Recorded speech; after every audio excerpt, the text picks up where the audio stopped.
Good morning, afternoon, or evening, everyone. My name is Elivaras, and welcome back to another episode of Strategical Analysis, where we go in-depth on tactics, strategy, and army compositions, break everything down, and help you all hopefully learn something in the end. We can take a look at, we've got Shaxiel playing the Greenskins versus Pippington as Bretonnia, both members of the Discord, and let's take a look into the comps.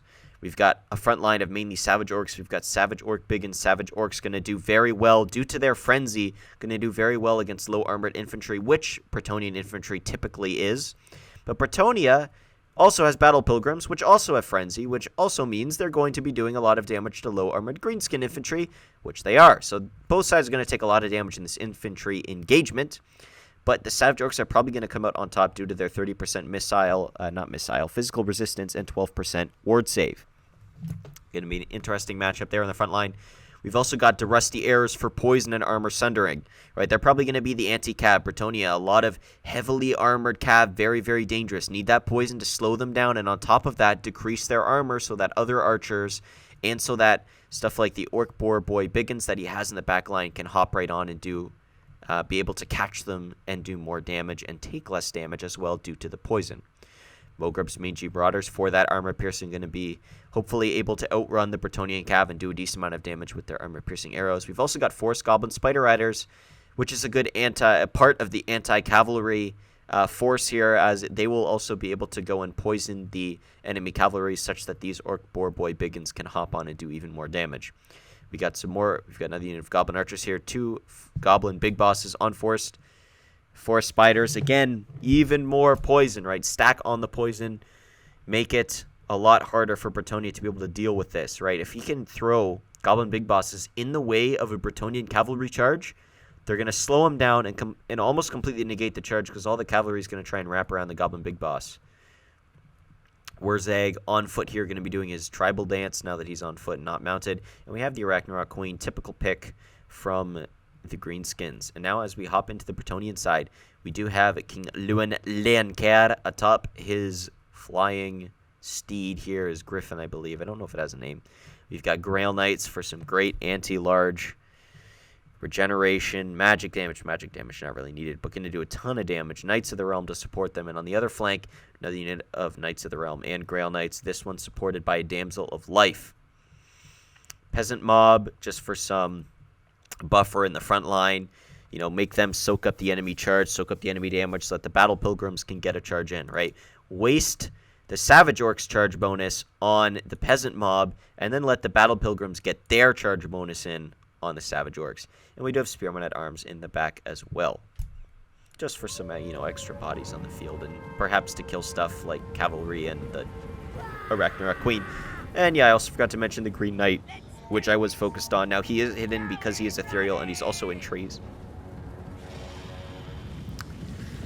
Mogreb's Mangy Marauders are going to spot the Green Knight, and now the Green Knight is going to charge out of hiding. Apologize for the yawning. I'm not even that tired. I don't know why I'm yawning, but it's actually going to play here. We can see the Green Knight charging out, going to try and get some damage done. We can see poison going to be pouring in here, but now Bretonian cavalry charge into the Savage Orcs, absolutely decimating them. But now they're going to get poisoned by the Spider Riders. Can they get away now that they are poisoned? Looks like the Orc Boar Boy Biggins are not in range, and even though they are poisoned, they are going to be able to get away, although they are going to turn on the Forest Goblin Spider Riders. Looks like these are the Knights of the Realm. They might take a decent amount of damage from this, but now the Orc Boar Boy Biggins are caught up fighting the Green Knight rather than chasing after the Knights of the Realm, who they should be fighting. They're not going to do jack all to the Green Knight because he's ethereal. Now we're going to hop over to this side of the battlefield where the Orc Boar Boy Biggins have been charged by Grail Knights and Knights of the Realm and Lewin Leoncaire, but they are doing very well. Like, this is unbelievable. The Grail Knights are almost dead, or they're down to 25%. The Knights of the Realm are 50%. Lewin Leoncaire is still at full, right? And all it's cost is Savage Orc Boar Boy Biggins and Orc Boar Boy Biggins at 50% each. Very high value in taking those Grail Knights down very early. They also do have the archers firing in. I don't know if it's necessarily good to go after Leoncaire here. He is surrounded by allied cavalry because normally, right, you know, you're firing into a large target, you think it's going to be really easy to hit that large target. But when he's surrounded by other large targets, it's not going to be that easy. So what he probably should be doing is firing his archers onto those Grail Knights, just take them out as fast as you can. And now the front line has engaged. Orcs are going to have a way easier time at this. They have Wurzag in the front, popping Wah. He's got the 2 Goblin Big Bosses. He's got the Ragnarok Queens. What he could have done with the Goblin Big Bosses is had him on either flank to soak up the enemy charge, right? If he had the Goblin Big Boss, you know, instead of here, have him over here so that he could have soaked up the charge of the Knights of the Realm, and then he could have got that counter charge in. That would have been way better, and his Savage Orcs wouldn't have taken so much damage. And same over here, right? Soak up the charge of here even further. But Bretonnian frontline is definitely not going to be doing very well here. They're probably going to be routing very soon. We can see the full health peasant mob is already routing.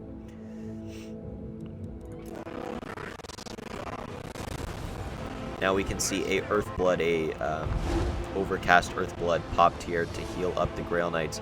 Grail Knights have taken a lot of damage. They've lost quite a few models. 19 models go down, but now the Savage Orcs are routing.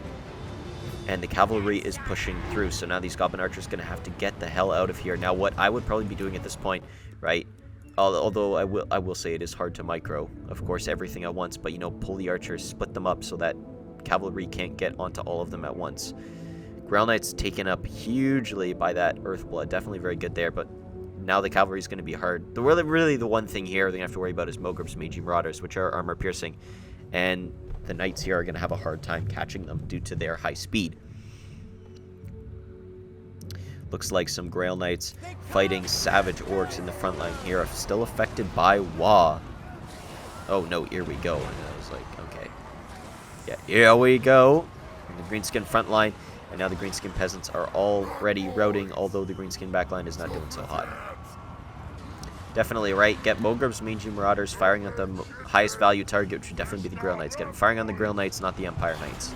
They're both close to each other, so he could have done that, but just a little pointer could have done there. And we can see Wurzag, the Ragnarok, and the Goblin Big Bosses are fighting the Green Knight. Now Wurzag is going to eat a charge from Luanlinker, who he does block. Thankfully, RNG saved him there. We've got one Goblin Big Boss that's kind of just sitting here. But now they're going to take a lot more damage because minus 30 armor, minus 36 melee defense.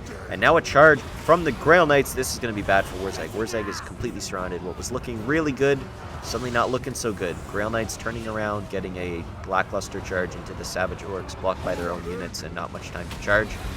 Ragnarok Queen starting to take a lot of damage here. Now Wurzag, of course, being on foot, not going to be doing very hot in this engagement. And now over on the other side of the battlefield, we have 2 units of cavalry charging at each other. We've got Knights of the Realm charging Orc Poor Boy Biggins. Who's going to come on top of this engagement? Who knows? Now, Shax does have his Goblin Archers, and he's got his Mogreb's Magi Marauders. Get something done with these guys, right? Which he is starting to do now. Mogreb's Magi Marauders get them firing on the Grail Knights. Unfortunately, they do pull away, so he's not going to do much there. Goblin Big Boss put into routing. Now, Force Goblin Spider Riders charging in, but with the Earthblood in combination with the Green Knight is extremely potent. You see, Shax's problem here was he didn't account for the fact that Pippington could have brought the Green Knight. If Shax had brought Azeg here, he would have had Spirit Leech and would have been able to absolutely destroy the Green Knight. When facing Bretonnia, I think it is completely 100% necessary to bring some kind of magic dealing. Because you could say, oh, it's unlikely that he'll bring him, but if they do bring the Green Knight and you don't have magic damage, you are extremely screwed, which Shax is right now, because especially with the Earthblood, able to heal up the Green Knight constantly, right? It's going to take forever for him to hit the regen cap, and he's going to be kind of screwed here because he's got nothing to take care of him, right? It's going to take a year and a half to focus him down. You need a lot of troops left over to focus down the Green Knight, and because he has no magic damage, you know, really, that's the only way. You need a ton of troops left over to focus him down. And the Goblin Big Bosses are already getting routed, taking so much damage. Thankfully, this flank is winning, but there's a lot of Bretonnian Knights, Grail Knights especially, that are going to be coming back in here. We can see 2 units going to be charging in. Ragnarok Queen already at 50%. Can Shax hold on here? This is not looking good. Wurzag taking a lot of damage, but now Luanlinker is actually taking a decent amount here too. Wurzag popping wall, a lot of melee attacks, so it's not going to be very hard for the Greenskins to hit. And we can see a lot of things popped on someone's side. Here we go being popped. Earthblood being popped. And we can see a huge mosh pit at center field here. Who is going to come out on top? Not looking super hot for the Greenskins at this moment. We can see some retreating Savage Orcs. The Grail Knights are also taking a lot of damage, though, as they are fighting Savage Orc Biggins. Right, they're going to take a lot of damage. Now they're going to get charged in the flank by more Savage Orcs. High melee attack. They're going to need to get out of there as fast as they can. They've taken way too much damage. Goblin Big Boss coming back in, but Wurzag is essentially almost dead. Fists of Gork, here we go. Melee defense, melee attack, an unbelievable amount of melee attack, and Leon Kerr is going to get obliterated here. He's going to take so much damage, as the Knights have pulled out due to being under constant pressure from those Savage Orc Biggins. Good use of the Savage Orc Biggins. And now we can see Lou and Leon Kerr is going to have trouble taking off. That one little spider, right, for an area to take off, they need a clear runway. The fact that that spider was right in front of Luan Leon Kerr meant that he couldn't take off because he was blocked. So now he's taking a ton of damage, and he is getting close to dead, although Wurzag is too. Now he's going to be able to take off now, though, as he does have the clear runway. Grail Knights routing and done now. The Archers not taken care of. Bogrub's Mangy Marauders causing some damage, and now this is going to be a little rough. Right now, Bretonnia, now the Greenskins do have a bit of an advantage here. We do have Effigy of Degit. Oh, very, very strong here. King Luan Leon Kerr will not be able to move. He's going to be stuck in place for who knows how long. He's already wavering, and this could mean the Archers can now hop in and take him out. And it's going to be just the Green Knight, right? As I was saying before, if you do not bring magic damage, the only way he's going to be able to kill the Green Knight is through a huge blob. And it looks like he might be starting to gain that advantage, but he doesn't have a whole ton of health left on a lot of his troops. See Grail Knights charging through, but Mogreb's Mangy Marauder is going to be able to easily outrun them even with the charge bonus, but they are going to get caught up on the Goblin Archers, who are going to take a bit of a beating there. Goblin Big Boss running away. More recovering Knights and Peasants here. Looks like the Damsel of Life is slowly dying here. But the Green Knight healed again, getting so much healing due to that Earthblood. You can see Wa being popped, trying to get through the blocking of the Green Knight due to... Does he have much melee defense? Hard to tell. This blob here. 48, decent amount. Luan Leon Kerr taking so much damage, 284. All Shax needs is to get his archers firing, but now Luan Leon Kerr does dive in, and that's going to be a huge mistake. I know he wanted to get the charge on Wurzag, but he was at such low health, you can't charge into a blob like that, and he is going to go down. Now it's essentially only the Green Knight who is ethereal, but now Shax does have the blob advantage here. He's got the Arachnarok, he's got Wurzag, he's got the Spiderlings who are chasing the Grail Knight. Now everyone's going to focus. The rest of Bretonnia has routed, and it's only the Green Knight.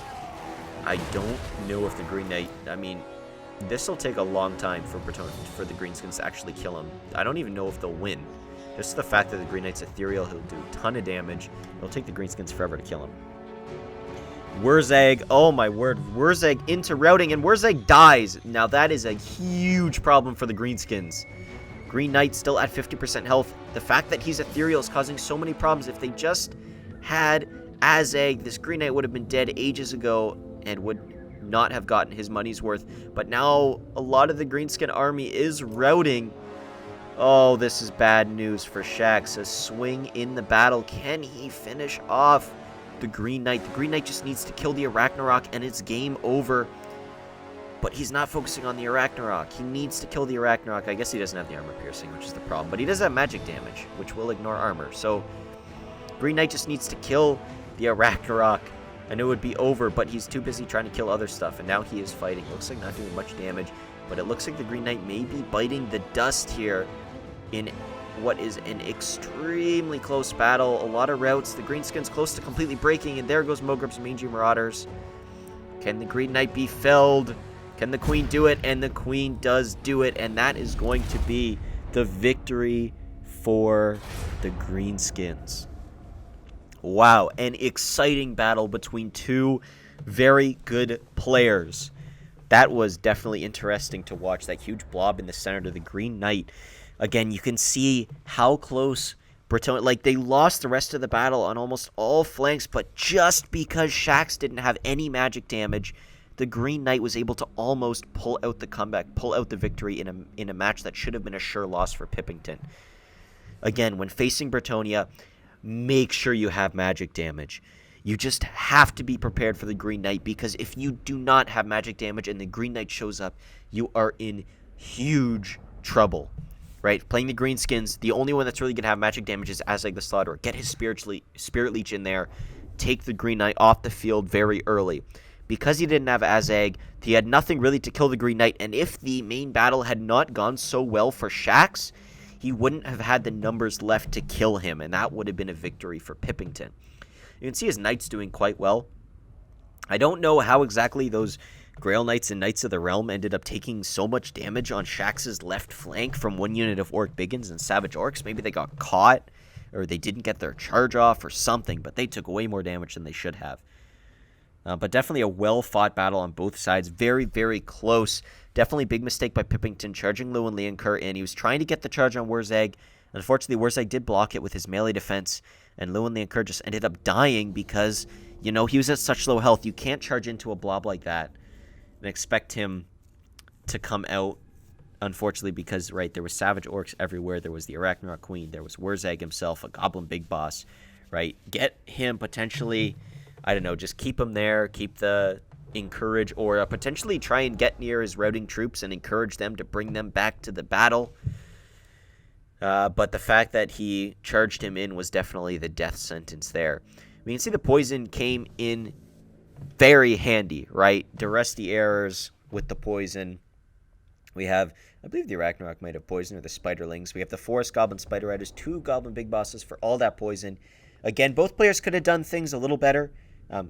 Well, I guess I can bring that point up after I keep talking about the poison. But poison being very useful, right? Slowing down the Knights, making sure they can't do as much damage. Taking Lewin Leoncoeur down as well, down in speed, down in damage dealing capability. So Lewin couldn't do as much damage, so the Green Knight couldn't do as much damage. It could have been the poison that saved the day in this sense, right? Drop the weapon damage of the Green Knight, and, well, weapon damage and speed and a bunch of other things, and vigor too, so they get tired faster. Green Knight, Lewin Leoncoeur, and all the Knights, essentially, maybe that meant that they couldn't do enough damage, and without the poison, if there was no poison, they would have been able to do just enough damage to kill the Arachnarok. But maybe, because of the poison, that saved Shaxx the day. Now, again, as I was saying before I interrupted myself, Goblin Big Bosses could have been utilized a little bit more effectively. Essentially, why Goblin Big Bosses are brought, like, they're not insane melee fighters by any means, but what they're very good for is stopping enemy charges, right? Because they're so small, even on their Spider, not a lot of units will actually be able to hit them, but they'll all clump around him, and it means they're going to waste their charge bonus, where only like 5 of them can hit the Big Boss out of like 45 or something like that, right? They're going to be wasting their charge bonus and everything on just the one Goblin Big Boss, who isn't even going to take that much damage because he can't be hit since he's so small. Or he can't be hit by a lot of units since he's so small. And then, right, get the charge in with the Orc Boar by Biggins. Some things Pippington could have done better. I'd say his comp was very good. He was very lucky that Shaxx didn't bring any magic damage to deal with the Green Knight. Potentially some archers with fire damage. I think the big problem with Pippington was he didn't really have anything to deal with the Arachnarok, right? Archer fire, especially armor-piercing archer fire, will absolutely shred an Arachnarok. Sadly, he didn't have any. Potentially, Greenskins, the Arachnarok Spider Queen, is a very, very common unit to expect, so probably should have brought 1 or 2 units of Bretonnian archers. Not too many, right? You could have gone with 1 or 2, just from the fact that he has so much mobility with the Knights, so he'd easily be able to protect them. But, yeah, I think that's... Well, there's probably still more to say. There's a lot of things that contributed to the way that battle went. A very, very cool, very interesting, and very strategical battle from both sides. So, I hope you all enjoyed. If you liked the video, feel free to like. If you disliked, feel free to dislike. Any and all feedback is appreciated. And if you would like to see more content in the future, go ahead and hit that subscribe button and help me be able to continue to make this content for you guys. If you have any replays, send them over to elivaras@gmail.com or join our Discord, which has over 350 members. You can find the link in the description below. This Discord is it's not specifically for my channel or anything. It's just helping people find multiplayer matches, or find people to play multiplayer with, find people to play co-op or head-to-head campaigns with. We have tournaments very regularly, so if you're looking to get better at multiplayer or find some people to play with, either multiplayer or campaign, then go ahead and join us, and you can. As I said, there is a replays channel. You can post your replays there, and I can take some of them and make some videos for the benefit of you all. So, without further ado, I would like to thank you all for watching. Have a great rest of your day. Cheers, guys.